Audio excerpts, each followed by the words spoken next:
ప్రొద్దుటూరు నియోజకవర్గంలో మార్కెట్ యార్డ్లో శనగల కొనుగోలుకు సంబంధించి దాదాపుగా 10 కోట్ల రూపాయల అవినీతి, 10 కోట్ల రూపాయల స్కామ్ వరదరాజరెడ్డి కుమారుడు కొండారెడ్డి తెరదీసినాడు. ఇప్పటికే చాలా వరకు డబ్బు సంపాదించుకున్నారు. స్వయాన తెలుగుదేశం పార్టీకి సంబంధించిన మాజీ ఇన్ఛార్జి కూడా దీని మీద ఆధారాలు సహా మాట్లాడినారు. వాళ్ళ పార్టీకి సంబంధించిన వాళ్ళే. చాలా పత్రికలు కూడా రాస్తున్నాయి. రాజుపాలెం మండలం, ప్రొద్దుటూరు మండలానికి సంబంధించిన చాలా మంది రైతులు కూడా బాహాటంగా ఈ అవినీతి భాగోతాన్ని, వారికి జరుగుతున్న అన్యాయాన్ని పదే పదే వారి గ్రామాల్లో చర్చించుకుంటున్నారు, చెప్తున్నారు.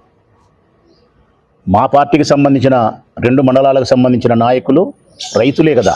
మా పార్టీకి సంబంధించిన నాయకులు కూడా రైతులే. బలరాం రెడ్డి ఉన్నాడు, రైతే. పగిడాల గ్రామానికి సంబంధించిన కురపాడు కొండారెడ్డి, చౌటపల్లె మార్తల ఓబులరెడ్డి, ఇలా కూర్చున్న వాళ్ళంతా రైతులే ఉన్నారు. ఆయన రైతే. ఆయన టంగుటూరు వెంకట సుబ్బారెడ్డి, వీళ్ళంతా రైతులు. ముందు రైతులు, తర్వాత మా పార్టీకి సంబంధించిన నాయకులు. వారు చేసేది వ్యవసాయం. వారు పండించేది ఈ సీజన్లో రాజుపాలెం మండలంలో శనగే పండిస్తారు. ఒక్క రాజుపాలెం మండలంలోనే 14,000 నుంచి 15,000 ఎకరాలు శనగను సాగు చేసినారు. ప్రొద్దుటూరు మండలానికి 5,000 ఎకరాలు సాగు చేసినారు. అంటే దాదాపుగా ఈ నియోజకవర్గంలో 20,000 ఎకరాలు శనగను పండించినారు. వీళ్ళందరూ మాకు పదే చెప్తా ఉన్నారు. నాకు మనం స్పందించాల్సిన అవసరం ఉంది, గట్టిగా దీని మీద పోరాటం చేయాల్సిన బాధ్యత ఉందన్న. రైతులకు అన్యాయం జరుగుతూ ఉంది. తెలుగుదేశం పార్టీ నాయకులు దోపిడీ ఎక్కువైపోయింది. ఈ దోపిడీకి అంత కారణం వరదరాజరెడ్డి గారి కుమారుడు కొండారెడ్డి. వరదరాజరెడ్డి గారి మాటలు ఎట్లుంటాయంటే నీతి మాటలు, నీటి మూటలు.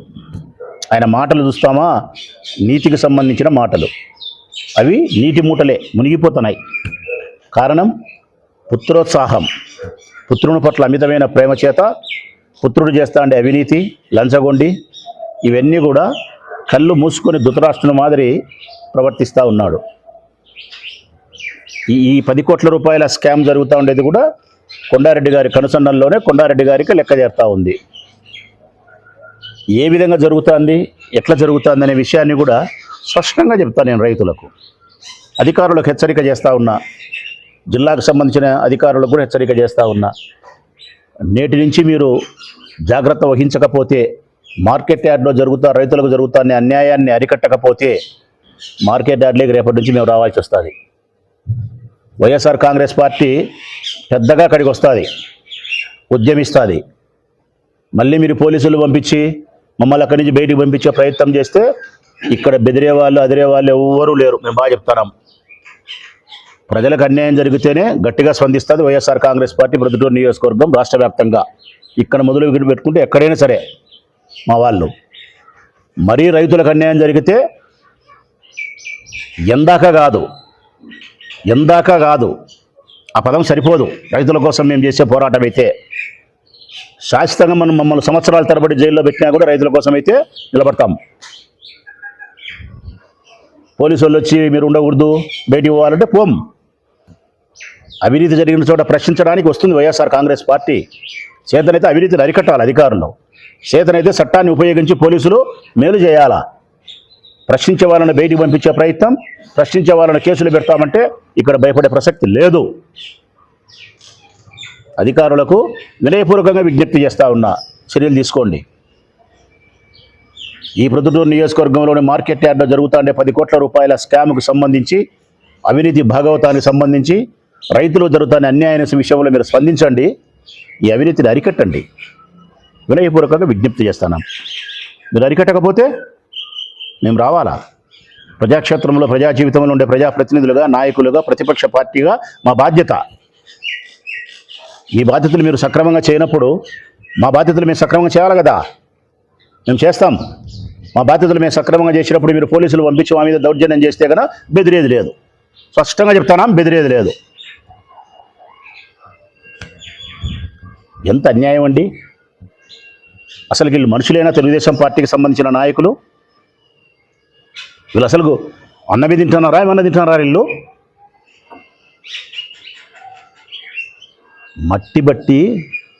మట్టి చేత బట్టి ఆహారాన్ని పండిస్తున్నారు.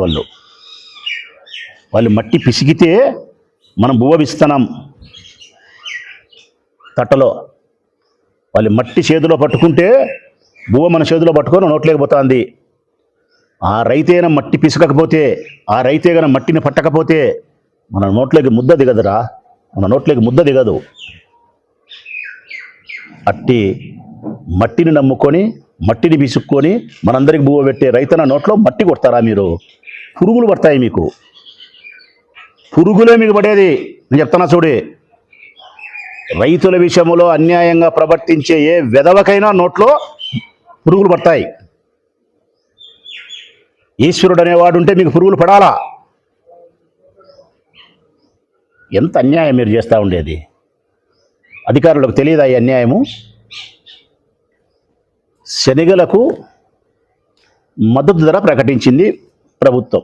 ఎట్లా అనేది ఏం జరుగుతుందని చెప్తాను నేను రైతులకు, ప్రజలకు, అధికారులకు. శనగలకు మద్దతు ధరలు ప్రకటించింది ప్రభుత్వం. ఒక క్వింటాకు వచ్చేసి 100 కేజీల బస్తాకు వచ్చేసి 5,875 రూపాయలు మద్దతు ధర ప్రభుత్వం చెల్లిస్తుంది. 5,875 రూపాయలు. ఈ సిస్టమ్ ఎట్లండి? రాజుపాలెం మండలం కానీ ప్రొద్దుటూరు మండలంలో కానీ రైతులు ఎవరైతే వ్యవసాయం చేస్తున్నారో వాళ్ళు ఈ క్రాప్ విధానం ద్వారా రిజిస్టర్ అవుతుంది. అంటే సంబంధించిన అధికారులు పోయి రాజుపాలెం మండలంలో ఉదాహరణకు టంగుటూరు గ్రామంలో ఏ రైతు శనగ పంట పండిస్తున్నాడు, ఏ రైతు ఏ పంట పండిస్తున్నాడు, ఎన్ని ఎకరాల్లో పండిస్తున్నాడు, ఈ క్రాప్ చేస్తాడు, రిజిస్టర్ అయిపోతుంది. రిజిస్టర్ అయిన తర్వాత మద్దతు ధర ప్రకటించిన తర్వాత ప్రభుత్వము, ఉదాహరణకు వెంకట సుబ్బారెడ్డి అనే టంగుటూరులో రైతు ఒక 10 ఎకరాలు శనగ పండిస్తే ఈ క్రాప్ చేస్తే 10 ఎకరాలకు ప్రభుత్వం నిర్ణయిస్తుంది ఎకరాకి ఇన్ని క్వింటాలని. ఉదాహరణకు ఎకరాకు 10 క్వింటాలు అంటే 100 కేజీల బస్తాలు, 10 ఎకరాలకు 100 మూటలు పండుతుందని వాళ్ళ అభిప్రాయం. 100 కంటే ఎక్కువ పండినా కూడా ప్రభుత్వం కొనుగోలు చేయదు. ఏ వెంకట సుబ్బారెడ్డి అంతేనా? కొనుగోలు చేయదు. 100 మూటల వరకు వెంకట సుబ్బారెడ్డి రైతు మార్కెట్ యార్డుకు తీసుకొని పోతే గన ప్రభుత్వము 5,875 రూపాయల చొప్పున క్వింటాకు ఆయన 100 మూటలకు డబ్బులు ఇవ్వాలి. ఇది ప్రొసీజర్. దీనికి ₹1 కూడా లంచం తీసుకోకూడదు. అడుండే దళారులు ఎవరు? ప్రభుత్వానికి ఇటు రైతులకు మధ్యలో కొనుగోలు చేసి ప్రభుత్వానికి ఇస్తే ప్రభుత్వం వాళ్ళ అకౌంట్లో డబ్బులు వేస్తుంది. ఆ దళారులు ఎవరు? సుధాకర్ అంట, రసూలు అంట. ఎవరు సుధాకర్, రసూలు? పొద్దున లేచడానికి వరదరాయుడికి భజన చేసే మనుషులు. యా ఫ్లెక్సీలో చూసినా నీకు రసూలే కనపచ్చాడు, యాడ చూసినా రసూలే కనపచ్చాడు. రామునికి హనుమంతుడు భక్తుడు ఉన్నట్టు ఆయన భక్తుడు ఉన్నాడు. మీ మనిషి కాదా వరదరాజు రెడ్డి? ఆయనకు కాదా మీరు ఇప్పించింది ఈ కాంట్రాక్టు? ₹1 లంచం తీసుకోకూడదు. వెంకట సుబ్బారెడ్డి అనే రైతు ట్రాక్టర్లో తీసుకొని వస్తే కొనుగోలు చేయాలా. ఇక్కడ ఏం జరుగుతుందో తెలుసునా? ఈ వెంకట సుబ్బారెడ్డి అనే రైతు మార్కెట్ యార్డ్లోకి వచ్చి ₹200 ఎంత? ₹200 క్వింటాకు లంచం ఇస్తే ఈయన క్యూలో నుంచి ముందుకు పోతుంది బండి కొనుగోలు చేయడానికి. ఈ వెంకట సుబ్బారెడ్డి అనే రైతు కన్నా క్వింటాకు ₹200 లంచం ఇవ్వకపోతే వారమైనా 10 రోజులైనా నువ్వు మార్కెట్ యార్డ్లోనే కూలబడి చావాలా.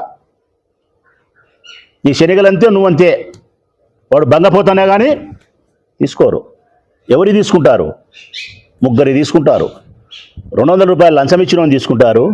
తెలుగుదేశం పార్టీ నాయకులకు సంబంధించిన వాడిని లంచం తీసుకొని వాడిని కూడా లంచం తీసుకొని ఇస్తారు. వీళ్ళిద్దరికంటే అధిక ప్రాధాన్యత ఎవరు తెలిసినా? 3వాడు. గోడౌన్లలో పాత స్టాకు కొని పెట్టుకున్నారు చూడు వ్యాపారస్తులు. పాత స్టాక్, ఇప్పుడు పండిన శనగలు కాదు, గతంలో పండిన శనగలు గోడౌన్లో స్టాకు పెట్టుకున్న వ్యాపారస్తుల యొక్క శనగలు ఇప్పుడు పండించినట్టు మార్కెట్ యార్డుకు వస్తే వాటిని కొంటారు. ఆ వ్యాపారస్తులు ఎవరు? మీరే. వ్యాపారస్తులుగా ఉండబడిన తెలుగుదేశం పార్టీ నాయకులు రైతుల అవతారం ఎత్తుతారు. ఇక్కడ దళారులు ఎవరు? మీరే. తెలుగుదేశం పార్టీ నాయకులు దళారుల అవతారం ఎత్తారు. ప్రభుత్వం నుంచి 8,000 రూపాయలు ఇచ్చేది ఎవరు? మీరే అవతారం ఎత్తారు. ప్రభుత్వం మీరే, దళారులు మీరే, రైతులు మీరే, వ్యాపారులు మీరే. దశావతారాలు కదరా స్వామి మీరు. కమలాసన్ వాళ్ళ అమ్మ వాళ్ళ నాయన కంటే గొప్పవాళ్ళు కదరా స్వామి మీ నాయన మీ అమ్మ. ఇంత నటులను పుట్టించినారు, ఇన్ని అవతారాలు ఎత్తుతున్నారు మీరు, దశావతారాలు. గోడౌన్ నుంచి వచ్చిన పాత స్టాకు కొంటారా? అది ఒకటి. 45 రూపాయలు, 200 కాదు, మేము 45 రూపాయలే అది లేబర్ ఛార్జ్ అన్నారు, అమాలీలకు అన్నారు. 45 రూపాయలు లేబర్ ఛార్జ్ అమాలీ అనేది కూడా వాస్తవానికి అయితే మీరు తగలకూడదు, వాళ్ళ అకౌంట్లో డబ్బు పడాలా. తీసుకుంటున్నారు. 200 దేనికన్నా? 200 దేనికన్నా? ఏం మీ అబ్బగారు సొమ్మా? నువ్వు సేద్యం చేసినావా? నువ్వు విత్తనం వేసినావా? నువ్వేమన్నా పంట పండించినావా? పెట్టుబడి పెట్టినావా? మీ అబ్బదే మీ నాయందే. ఏంటికి అలా 200 రూపాయలు? నీకు సిగ్గుండాలా? ఇది ఒకటి. ఇంకా రెండోది ఏం తెలుసునా? ఇంతకుముందు గతంలో అయితే 1 క్వింటా శనగలు తూకానికి ఎత్తేవాళ్ళు, ఒక దాంట్లోనే పెట్టి మూటలో 100 కేజీలు.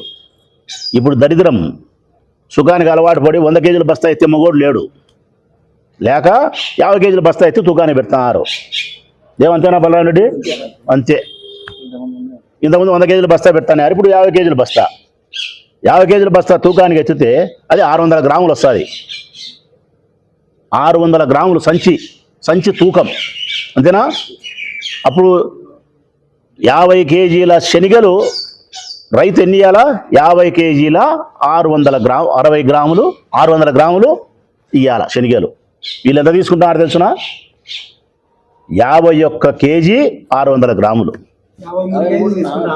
50 చూడబ్బా, 53 కేజీలు తీసుకుంటున్నారు.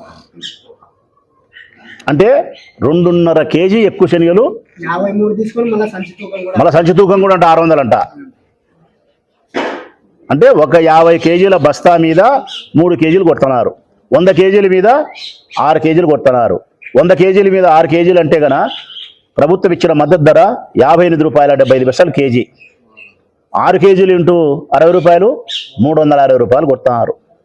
360 రూపాయలు ప్లస్ 200 రూపాయలు, 560 రూపాయలు. ఒక్క 100 కేజీల బస్తా మీద 560 రూపాయలు కొడితే ఒక బలరామరెడ్డి అనే రైతు 100 మూటలు తీసుకొని పోతే 10 ఎకరాలు, 100 మూటలు ఇంటూ 560 ఎంత? 5,056,000 నష్టం వస్తుంది. బలరామరెడ్డికి చెందాల్సినటువంటి 56,000 రూపాయలు మీరు లంచం తీసుకుంటే ఏమిరా ఈ అన్యాయం?